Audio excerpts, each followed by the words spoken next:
Lorenzo Insigne has agreed to join Toronto in the summer. So he's going to stay at Napoli till the end of the season, but they won't renew his contract unless he takes a pay cut. So he's decided to move to Toronto, start a new adventure with them in the MLS.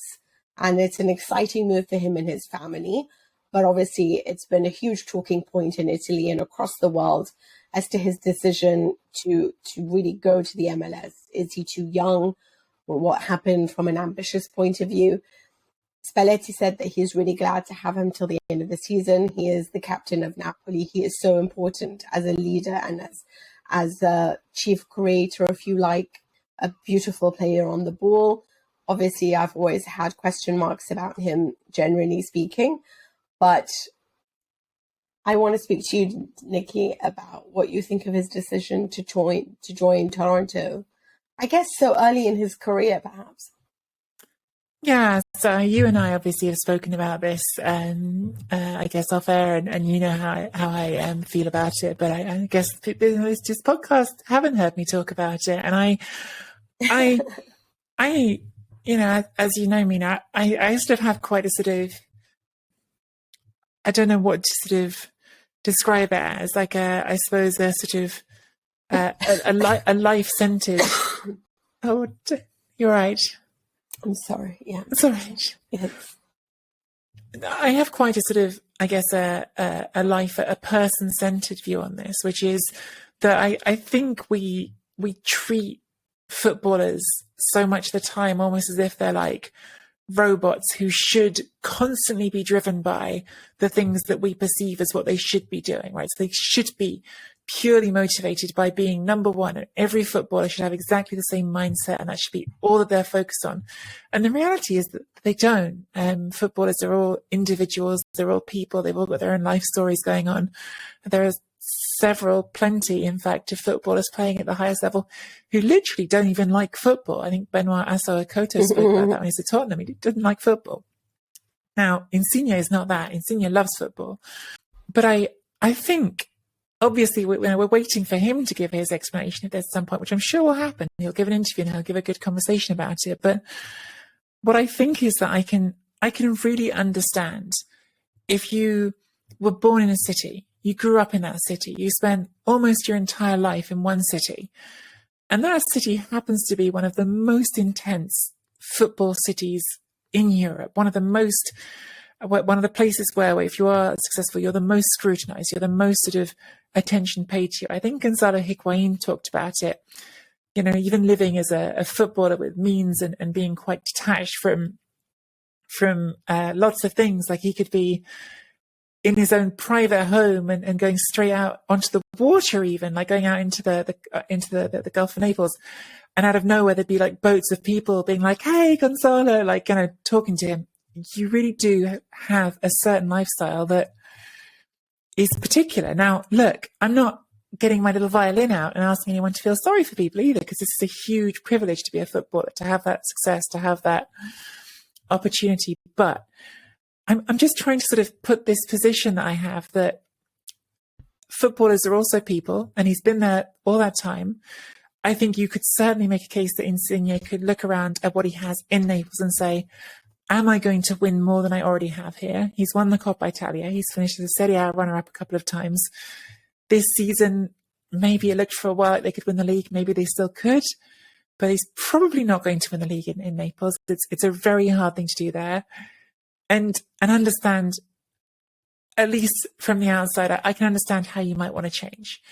Now, I can look at that as well and say, yeah, but don't you want to go somewhere where you could win something? He's good enough. He's good enough to go to a team, whether it's in Serie A or another place in Europe, and win things. He's good enough to be wanted by the sorts of teams that want those things. But he's also at an age where... Is he though? But, all right, we'll come back to it. Let me finish the thought. Let me finish the thought, and then we'll come back to that. But he's also at an age, 30, where if you want to make the really big, lucrative move, this is now it. No one's going to offer him this contract in 4 or 5 years' time. And someone has offered him a lot of money, a huge amount of money, to go and play in Toronto. But I actually think it's not just the money, Mina. I think this is the bit which I always want to focus on. Like, yeah, the money's there. Of course it's there. It's a foundation stone. Without the money, none of this happens.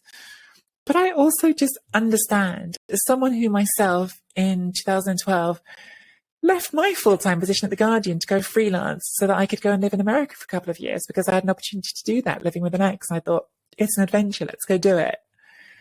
I think sometimes that adventure in life we deny to athletes because they're athletes and they're not allowed to do these things. What if, as well as the money, which of course, again, I will say is a foundation stone of all of this, what if Lorenzo Insigne thinks, wow, Toronto, I've heard it's this fun city and my family could grow up there and we'd have less of that media attention that my kids have to put up with where we are now. I think that's real. I think that's a real thing that we don't think about. And that's my opinion on this transfer. But also, I know you want to question whether or not the big clubs in Europe actually would want him or not. I mean, if there's ever a reason to say you're the light and I'm the darkness, it's very much based on this conversation, right? I mean, like, we talk about taking the positive side of all these things, you know, and it's true. There's nothing I can disagree with. I mean, off air, obviously, Nicky and I are friends, and there have been times when we've discussed, like, you know, when you're a journalist, you've got to, like, it's a constant hustle if you're a freelance, you know, like, where are you going to join? Are you going to be part of ESPN? Are you going to accept this move? Are you going to move to CBS? It's a constant hustle. And there just comes a time when you think, I want to have a nice balance. I don't always want to be saying yes to like 1,000 jobs, which means I'm working nonstop for a whole week. And actually, I want to enjoy my life as well. You know, and if that means that I don't make as much money, then so be it, you know. And Nicky has a great point in saying, why should we deny that to other people? And his option is make more money and do it. Yeah, exactly, you know, and have an adventure with your family. And, you know, this poor boy that's never left Napoli, and, like, you know, I mean, let's all cry. I'm not getting the violin out for him. Like, a lot of people would kill for his lifestyle. I'm not getting the violin out for him. I'm just saying that there's more to life than one place always. Now, here's that part, but obviously, I'm sure that our listeners are not Grey's Anatomy fans necessarily, but I'm going to refer to something in which a brain surgeon's wife, he was talking to his wife, and he said to her, would you just respect me if I just gave it all up and just wanted to enjoy the outdoors and live my life and not always be the man that's doing all these surgeries, that's saving everyone, and just save myself for a bit? And she looked at him and she said, I would greatly disrespect you. And I remember thinking that was such a strong line, you know, like, as in, your wife is being like, unless you do this, you have none of my respect, you know? And I thought, wow, that's strong. And she said, because you have such a privilege. You have something that everything and everyone in the world wants to have. This ability to save lives, this ability to change and rescue people who have, you know, damaged brains or whatever it is. Obviously, Insigne is not saving lives. He's entertaining many, but he's not saving lives. But he is privileged. But football's important. Football matters to a lot of people. Yes. It does affect people's lives. Exactly. I understand that. Yeah. He is privileged in the sense that he has a talent that so many of us wish we had. And I think that is perhaps when fans say to themselves, like, you know, yes, they want these guys to be professional. They want these guys to be at it and egotistical and desperate for the victory. And because you are so lucky to have this special talent, especially Insigne, because unlike Antonio Conte's or even Ronaldo, when he speaks, he says he works so hard for it. But Insigne is naturally gifted. He is a player where he has been touched by the gods. And you do feel there's a part of you that just thinks, it's a real shame that didn't coincide necessarily with a stronger desire to prove yourself on the biggest stages, in the biggest finals, for the biggest clubs. And this goes down and always boils down to the point where I've never believed in Napoli's chances because their captain is somebody who doesn't believe in their chances.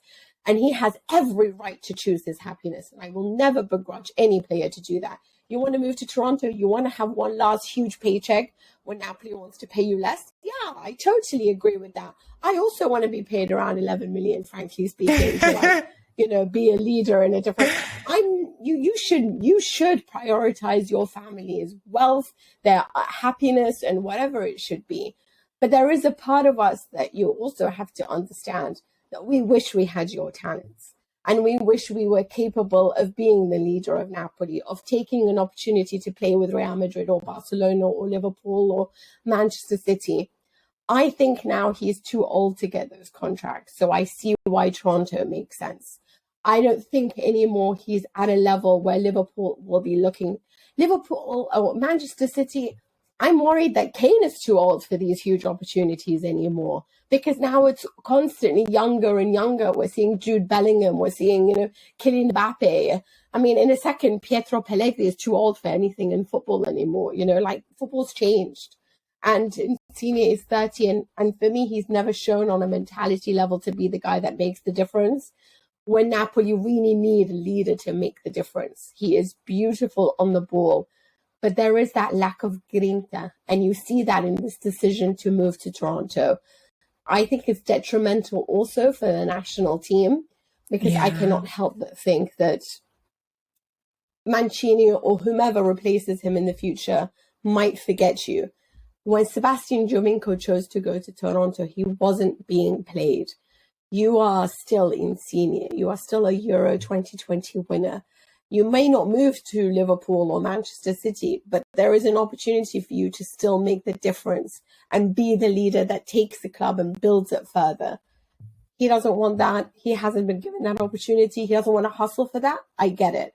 But you also have to be open to the fact that we will criticize you because we are jealous of you. And we wish we had your talents on the ball.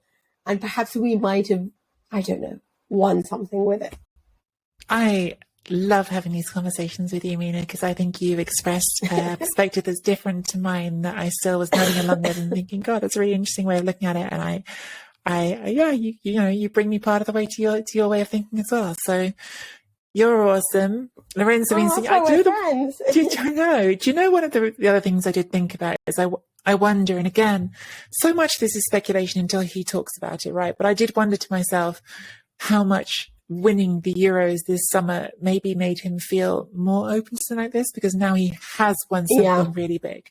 It wasn't in club football, but he's won something that's really genuinely very few footballers get to win in their career. And so he can walk away if he needs to saying, I'm a European champion. You can't take that away from me. But definitely a fascinating one. Definitely something that as an Italian hurts me, because I feel like it's detrimental to Italy's World Cup chances. Having said that, we've got to qualify first, Mina, and that's not looking as comfortable as it should. So who knows, maybe there'll be no World Cup for us to worry about by the time he's over there. So yeah, fingers crossed. But no, I mean, fingers crossed we always have something to worry about, because I cannot imagine another World Cup without Italy. I mean, that's basically a decade of no Italy in the World Cup, right?